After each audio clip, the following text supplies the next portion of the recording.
په 300 متره مربع ځمکه همدا ودانۍ تازه د لوګر د فرمانونو او حکمونو د تعقیب او نظارت ریاست لپاره د 28 میلیونه افغانیو په ارزښت جوړه او نن ګټې اخیستنې ته وسپارل شوه. د لوګر ولایت د کور او ښار جوړونې رئیس مولوي مطیع الله زاهد وایي دا ودانۍ په 3 پړونو کې په ټولو عصري معیارونو درلودو سره جوړه شوې چې د 10 اداري خونو سربیره د غونډو تالار، احاطوي دیوال، د موټرو تمځای، د پاکو اوبو او اور وژنې سیستمونه، عصري تشنابونه او نورې ګڼې اسانتیاوې لري. نوموړی څرګندوي د یادې ودانۍ د جوړېدو لګښت د اسلامي امارت د کور او ښار جوړونې وزارت په غاړه اخیستی و چې د 3 کلونو په موده کې چارې بشپړې شوې دي.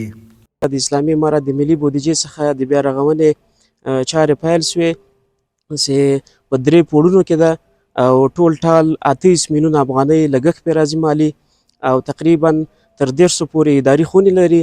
په دې کې علاوه له اداري خونو نه په دې کې نور سهولتونه لکه د ایر کنډیشن ترتیبونه هغه منظم ډول باندې کې لګېدلي دي. د یاد ریاست استازي مولوي عبدالرحمن رحماني وویل دې وړاندې د اداري چارو ترسره کولو لپاره مناسب ځای نه درلود چې له ګڼو ستونزو سره مخ وو او د یادې عصري ودانۍ په جوړېدو سره به دوی او مراجعینو ته ګڼې اسانتیاوې رامنځته شي. دماغ د ریاست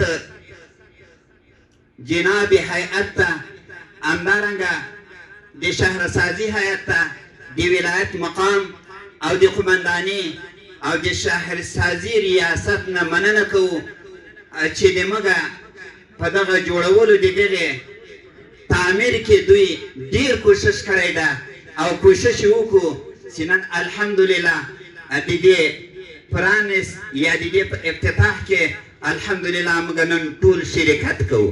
په جوړو شوو مراسمو کې د لوګر والي قاري صلاح الدین ایوبي وویل اسلامي امارت هڅه کوي د بیا رغونې په برخه کې لا خپلې هڅې ګړندۍ کړي او د یاد ریاست کارکوونکو ته سپارښتنه وکړه چې خپلو اداري کارونو کې له دقت او شفافیت څخه کار واخلي. اداره باید به مرکزی تبدیل گردد که مردم وقتی به آن مراجعه میکنند به اخلاق نیک، روی خوش و برخوردار اسلامی روبرو شود و هیچ مراجعه کننده نباید دست خالی، ناامید و دلسرد از اینجا بیرون برود. امروز ما این ساختمان را افتتاح میکنیم اما این آغاز کار نیست، نه پایان کار آن. مسئولیت اصلی از امروز به دوش کارمندان این اداره میافتد. آنان باید ثابت کنند که شایستگی استفاده از این فرصت و امکانات را دارند. په ټوله کې د لوګر د خلکو غوښتنه دا ده چې په دې ولایت کې یو شمېر نورې دولتي ادارې او ښوونځي هم معیاري ودانۍ نه لري او ورته د دا ډول منظم ودانیو د جوړېدو ټینګار کوي. حیران احمدزی، امید راډیو، لوګر.